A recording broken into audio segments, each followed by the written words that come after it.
sistema lineal lo vamos a considerar un sistema lineal si podemos responder a esto que está ahí, digamos. La salida del sistema, acá representada como IDT, si yo le aplico una señal y la salida esa es producto que el sistema hace una determinada transformación L, y esto que está acá, A1 más de X1 de t más A2 X2 de t, es la entrada, lo que estoy aplicando la entrada en esa caja.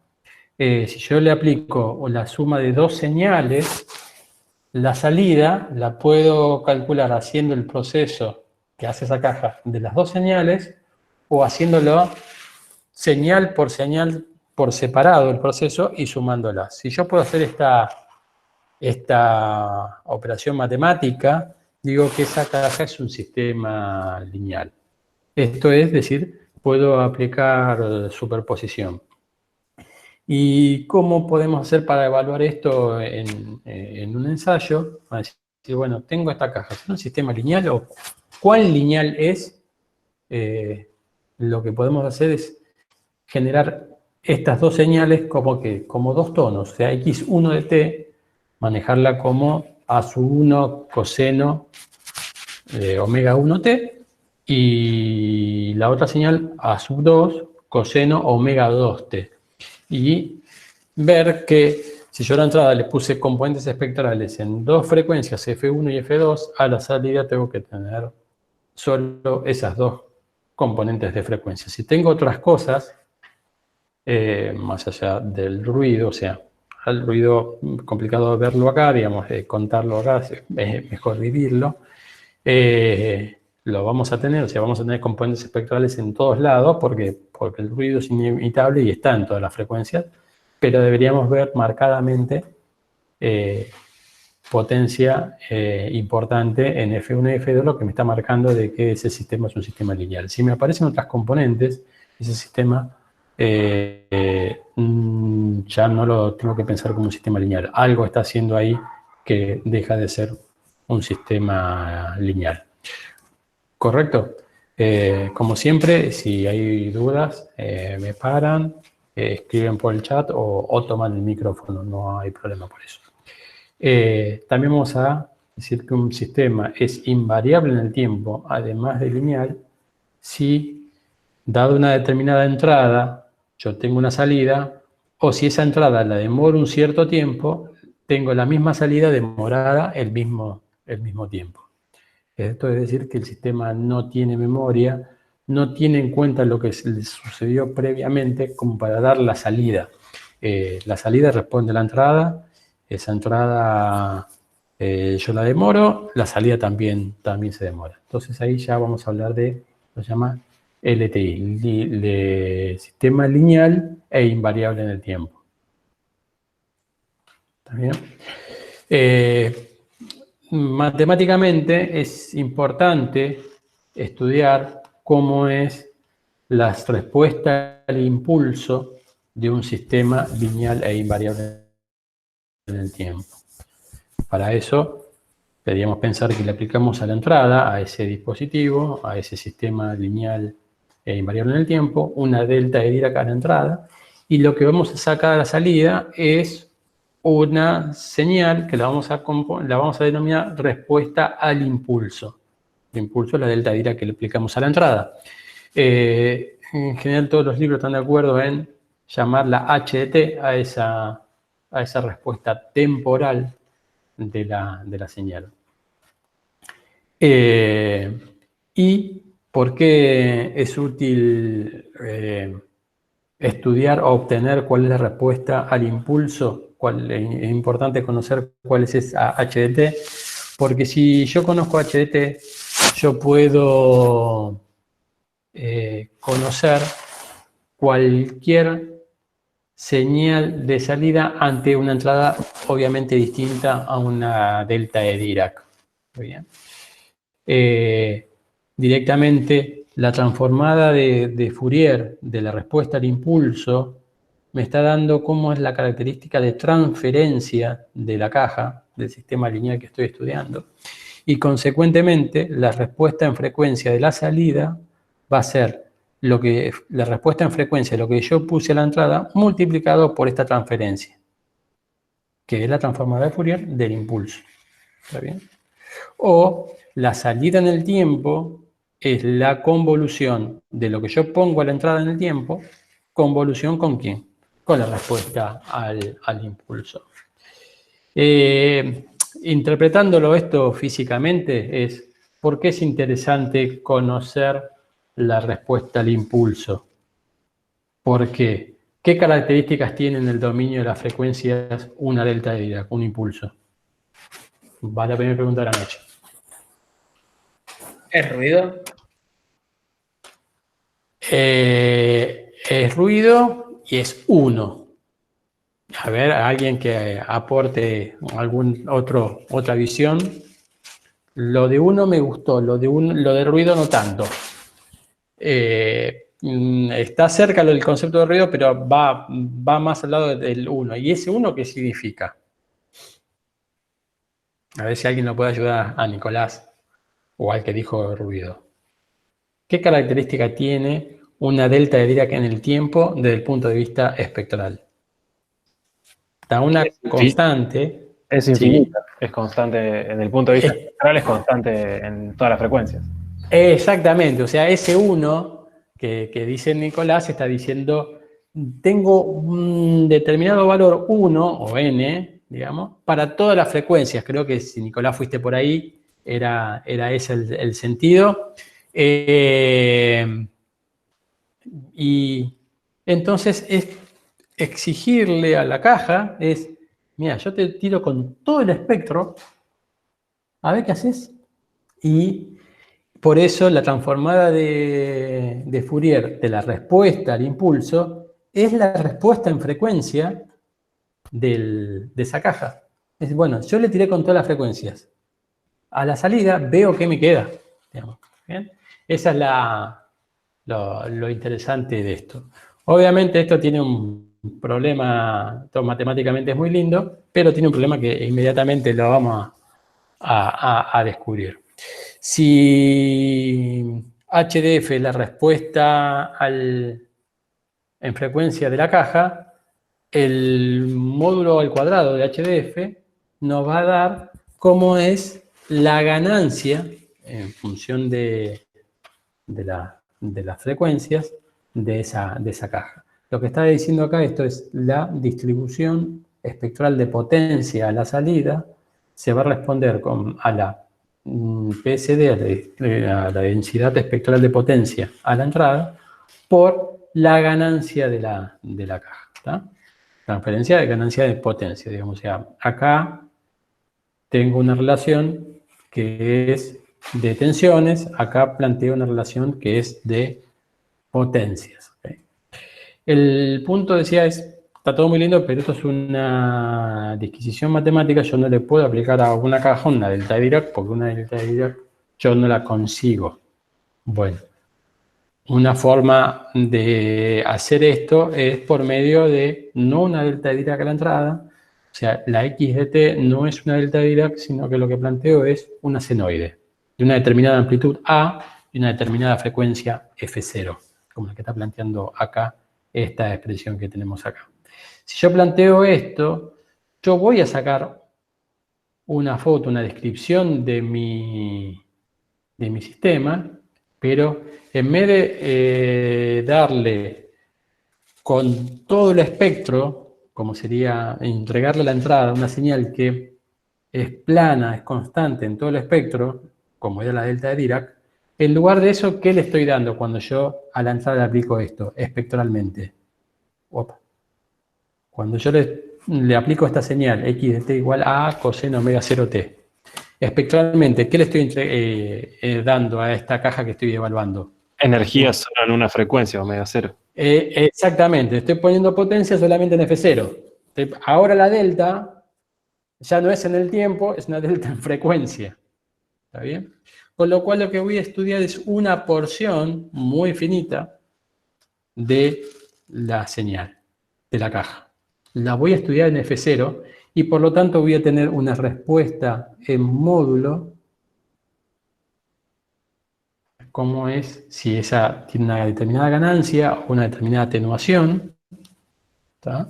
La salida va a ser una senoide que va a ser más grande o más chica, depende de si h de f0 es mayor que 1, menos que 1 o menor que 1, porque puede ser que sea una caja que esté atenuando, o puede ser que sea un amplificador pasabanda, por ejemplo, y voy a obtener un determinado desfasaje entre la señal que yo puse de entrada y la señal que tengo a la salida, producto de la natural propagación dentro de ese sistema o las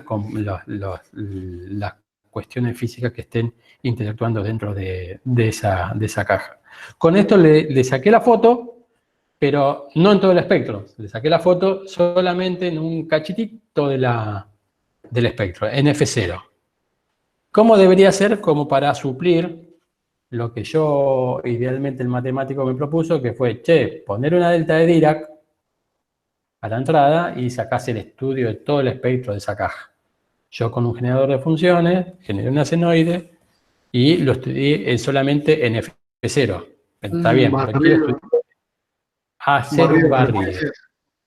Exactamente. Lo que vamos a hacer es, entonces, buscar que esta F0 sea una frecuencia variable y yo le voy a proponer a esta caja estudiarla, qué sé yo, entre 100 MHz y 200 MHz. ¿Por qué? Porque me interesa hacer la evaluación en esa porción del espectro de la caja y no en otro.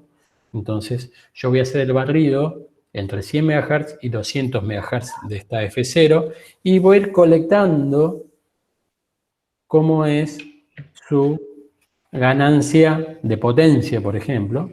Y si yo hiciera simplemente eso, podría tener una descripción de saber si eso es un circuito pasabanda o no, o es un amplificador con el suficiente ancho de banda que a mí me necesite, que yo quiero. Caracterizarlo al dispositivo. Nuevamente, si hablamos del análisis de ganancia de potencia de ese equipo, lo que vamos a hacer es tener un analizador de espectro a la salida que está enganchado a este generador que está haciendo el barrido, está variando la F0, pero ese generador y ese analizador de espectro que mide la salida de la caja están conectados, están sincronizados entre sí, de manera tal de que cuando yo lo veo la respuesta en frecuencia en el analizador de espectro, que yo veo cómo se distribuye la potencia en la pantalla, voy a tener cómo es la respuesta de esa caja, producto de que ambos equipos están sincronizados. O sea, es necesario de que cuando el generador empezó con la frecuencia, empezó en 100 MHz, en el ejemplo que yo dije que vaya de 100 a 200 MHz, bueno, yo quiero que cuando vean en la pantalla, en el extremo izquierdo 100 MHz, en el extremo derecho 200 MHz. A medida que vaya dibujando el analizador de espectro, esa representación en el eje de las abscisas tiene que corresponderse con la distribución desde 100 MHz a 200. Eso se hace mediante la sincronía de los dos, de generador y analizador de espectro. Se llama generador de tracking también, que es el que tiene, es el mismo instrumento, es el analizador de espectro, que tiene internamente un generador que permite hacer este barrido. Entonces, cuando yo le digo al analizador de espectro, mostrame de 100 a 200 MHz, la salida del generador genera un barrido de 100 a 200 MHz, que se la enchufo a la caja y mido la salida. Y de esa manera veo cómo está respondiendo la caja. ¿Se entendió más o menos? ¿Te puedo hacer una consulta, profe? Sí. Nosotros, yo vi en ASIS que si vos le aplicabas un escalón y después derivabas eso, te quedaba H. Sí, y lo vimos también acá, sí. ¿Y eso no lo podés hacer también? Sí, lo que pasa es que desde el punto de vista práctico, el escalón sigue siendo, es un familiar de la delta de Dirac, o sea, no tenemos el escalón perfecto en un laboratorio. Vamos a tener algo que se parece. ¿Cómo podemos tener algo que se parece a una delta de Dirac? Lo que vos vas a tener cuando vos pones una senoide es una señal que es totalmente predecible, fácil de tratar después por los instrumentos. Una delta es un transitorio y ya está. Ya, necesitas tener, por empezar, generar el escalón lo más parecido a un escalón, y el escalón sabemos que en definitiva no es posible, y después hacer una captura, porque vos lo que vas a sacar es una foto, es casi como si fuese una delta. Estás en una situación similar. ¿Se entendería más o menos? Sí, sí, perfecto. Está bien. ¿Vamos bien hasta acá? Gracias, Nicolás, por el feedback. ¿Alguno más?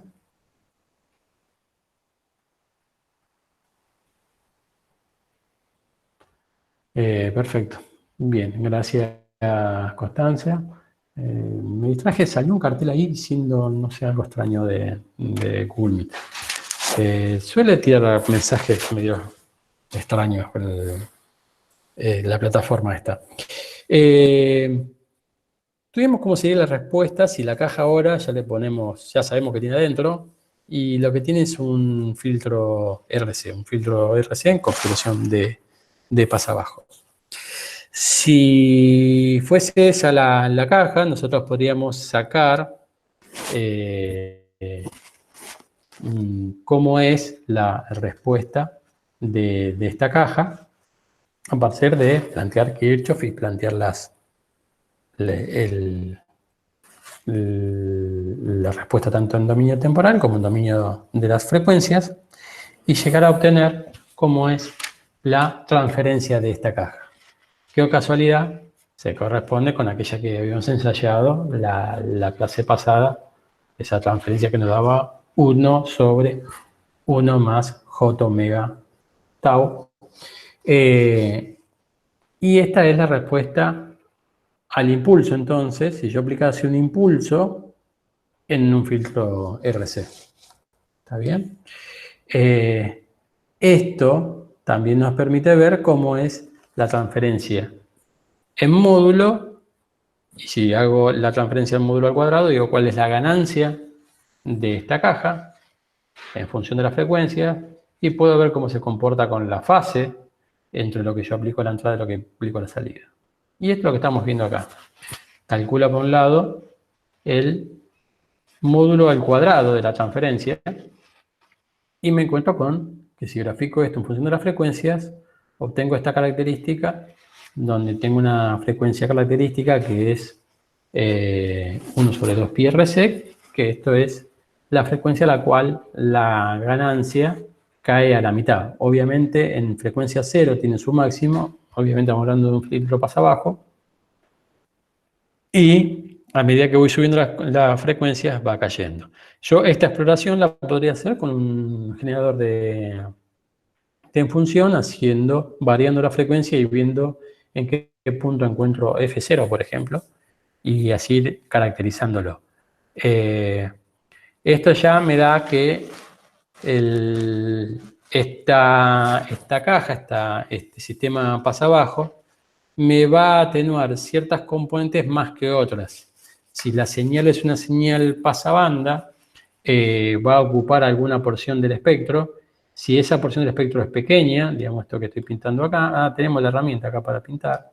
Si la señal que yo estoy dibujando, vamos a dibujarlo en rojo, así se ve, tiene este pedacito nada más del espacio, es una cosa, porque la atenuación de la parte más baja a la parte más alta no sería tanto. Si en cambio fuese una señal, la voy a dibujar en verde, cuyo señal pasabanda tenga todo este espectro, y acá estoy complicado porque la parte más baja tiene una determinada atenuación, estamos siempre debajo de 1, y la parte más alta tiene una atenuación muchísimo más alta.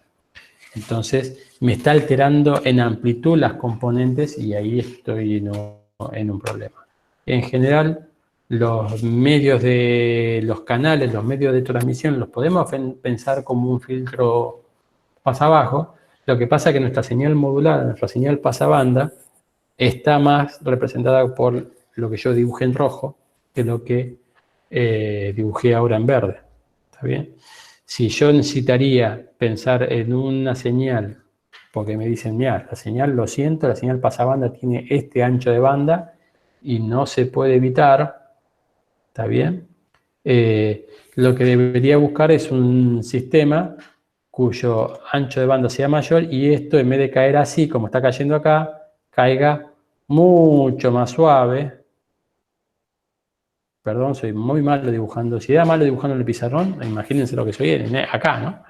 De manera tal de que las componentes más altas no tengan la atenuación que estaba acá. O sea, gano este pedacito que está acá. ¿Está bien? Eso es lo que buscaría. O sea, necesito un canal mejor, producto que la señal es más ancha. O sea, tiene un ancho de banda mayor. Si la señal pasabanda que yo estoy trabajando es como la roja, y por ahí este sistema con esta determinada F0 me alcanza y puedo trabajar. ¿Se entendía más o menos? Marcelo, hay una pregunta de Cristian en el chat. Ah, bien. Porque se me quedó enganchado el chat. Gracias, Jorge, por el comentario. Cristian. Más o menos, o sea, por los canales más altos, por empezar tenemos que agregar algunos datos a este problema que estás planteando y me encantó.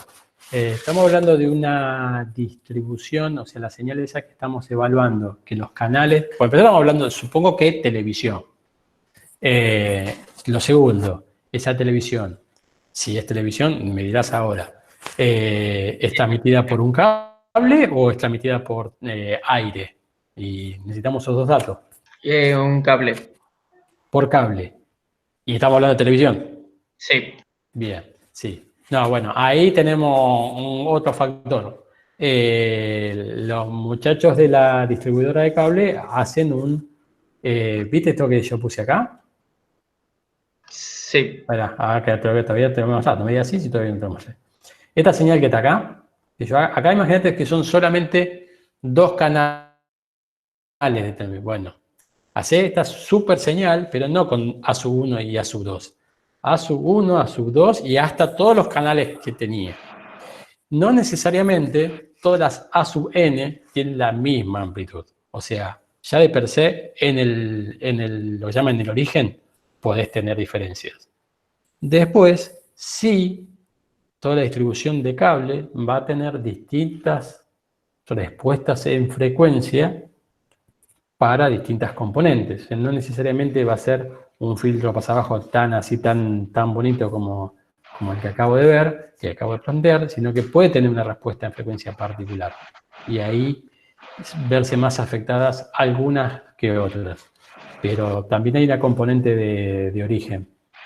Y Marcelo, sumarle a eso situaciones de conectividad. Sí, Jorge. Para complementar lo que estás diciendo, disculpa que te interrumpí, pero la observación de Cristian creo que va más que nada sobre el hecho de que el cable termina siendo algo que se parece mucho al pasabajo que vos describiste. Los cables que usan las cableras y en general todos los cables tienen un formato así tipo pasabajo. Y por un problema de calidad y de costo, los canales de más arriba, el 85, el 100, los que fueran, ya el cable los entra a atenuar un poco. Y eso creo que es lo que ha visto Cristian. Claro, también. No solo la compañía que te manda el cable, sino los componentes que vos tenés tienden a ser pasabajos. Claro, sí, todo termina haciendo de pasabajos y que se van encadenando. O sea, cada tramo de cable que vos vas poniendo, cada uno tiene su respuesta en frecuencia, que como dice Jorge, tienen una respuesta similar a esta que está acá, y a partir de ahí los canales más altos se van a ver perjudicados. Esto desde la planta lo sabe y ¿qué hace? Lo que se llama ecualizar, o sea, compensar, y lo vamos a ver en más de un momento durante la materia, que conocido un defecto de ese tipo, ¿qué haces? Lo compensás y de esa manera lo resolvés. Pero sí, eso es una verdad y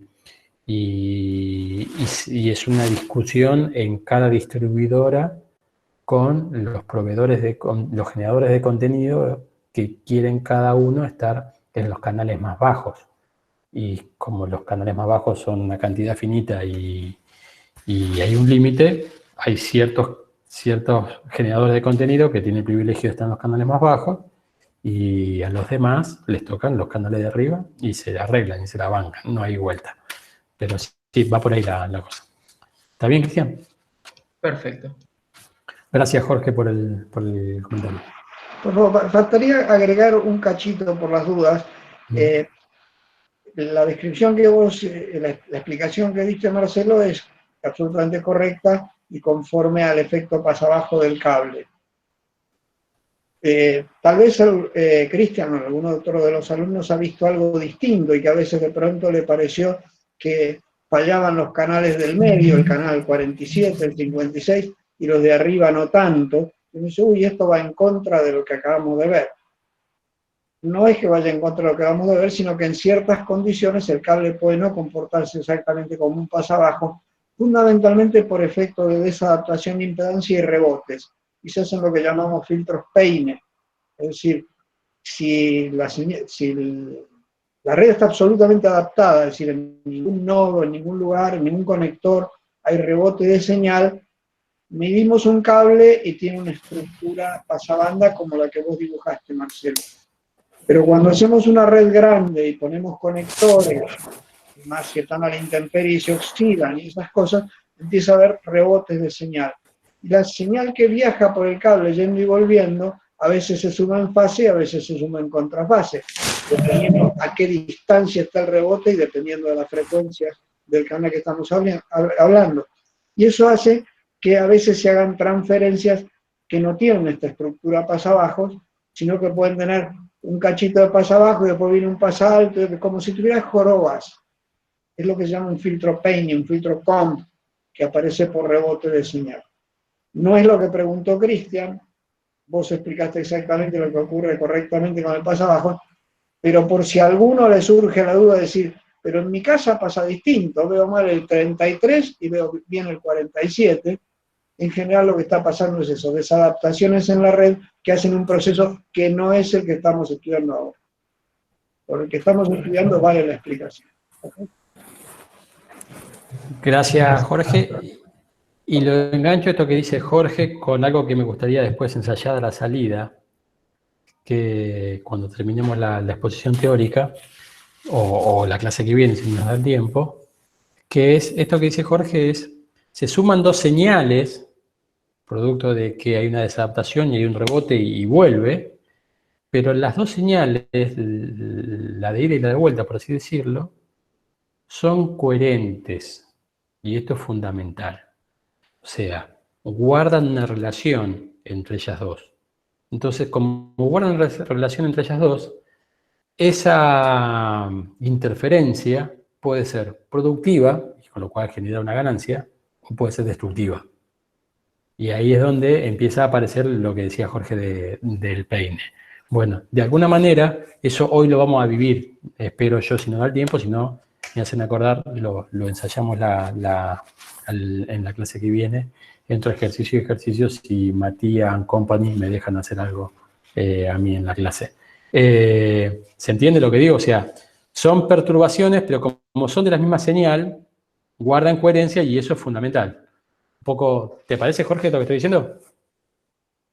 Sí, sí, por supuesto, es tal como vos lo describís, sí. Son dos canales, dos frecuencias fijas dadas por la asignación de canales, y entonces su relación se mantiene y el rebote depende de la frecuencia de cada uno y el largo del cable. Y eso da un efecto distinto.